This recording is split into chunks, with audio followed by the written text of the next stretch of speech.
Hi, all. Well, that was one beautifully written um, case vignette. Um, as several people mentioned, that really um, uh, gives you a sense of who Mark is and what he's dealing with.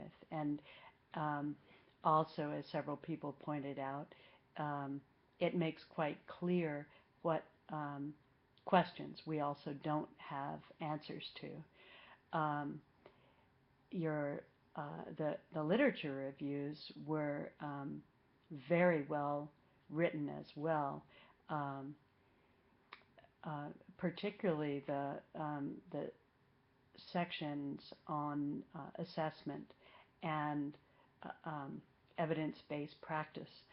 Um, the sections on um, uh, community resources and consumer-driven resources were conflated, so it would be better to talk about those separately.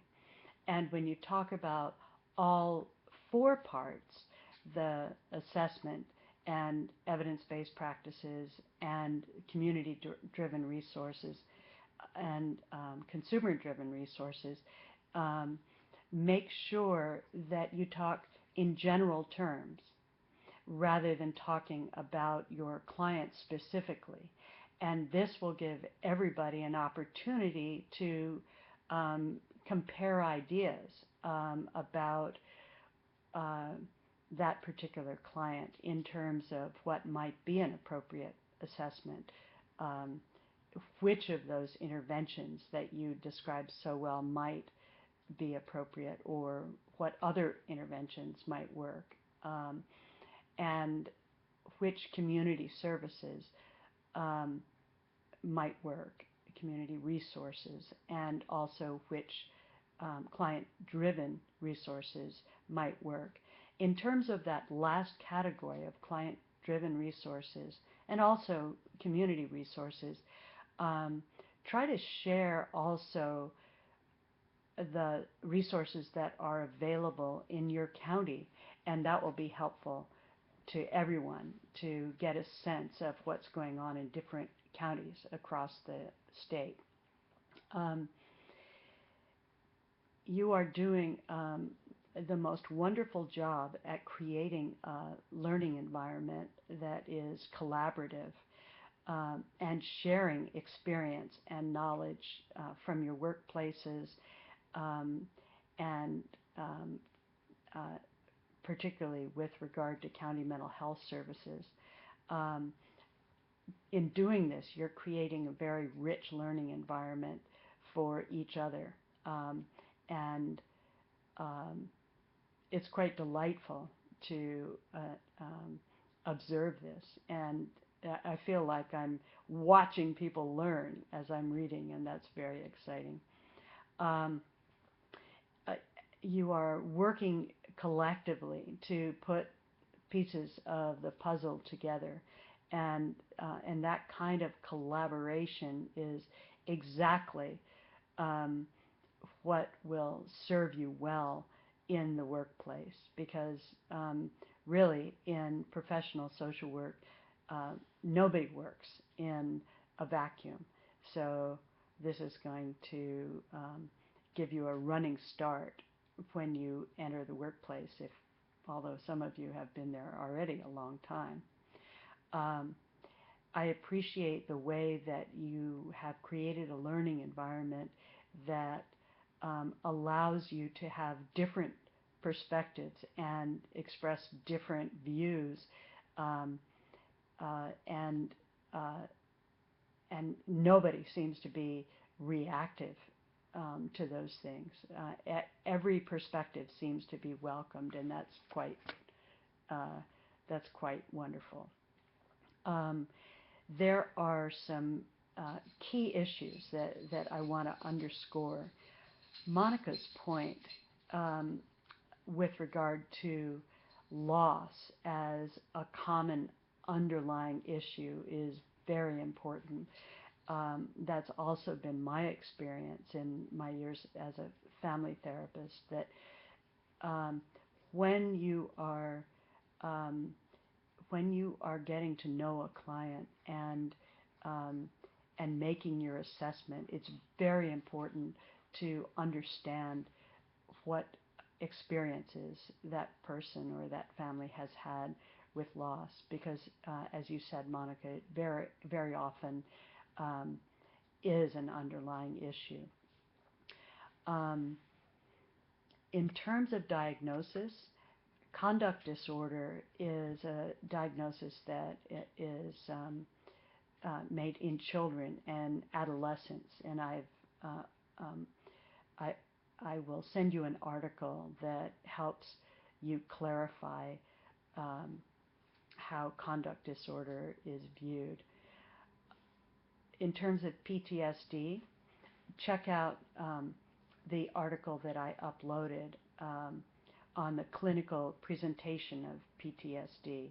And once you've read those um, criterion or criteria, um, think again. Do you think that Mark qualifies according to these 5 criteria?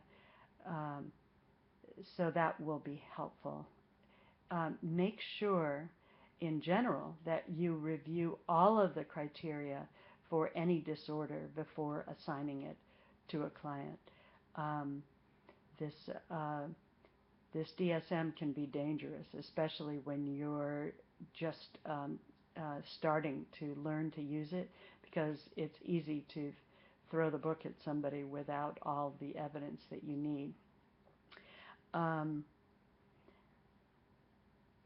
uh, so, Mark reports childhood abuse and witnessing his friend's suicide and having disturbing dreams and violent outbursts. But what about the other criteria?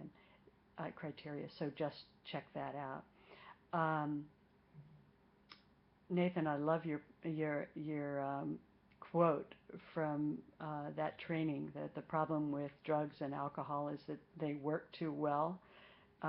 True enough, uh, which is where motivational interviewing uh, comes in as a very effective intervention.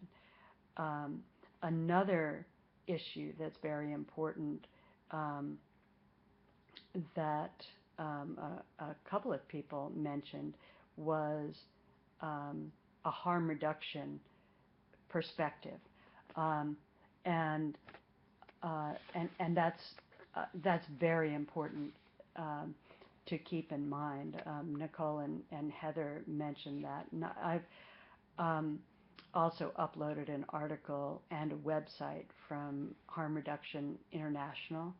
The general idea here is that while ideally you could wave a wand um, and get rid of substance issues, um, that's really not uh, realistic for many of our clients.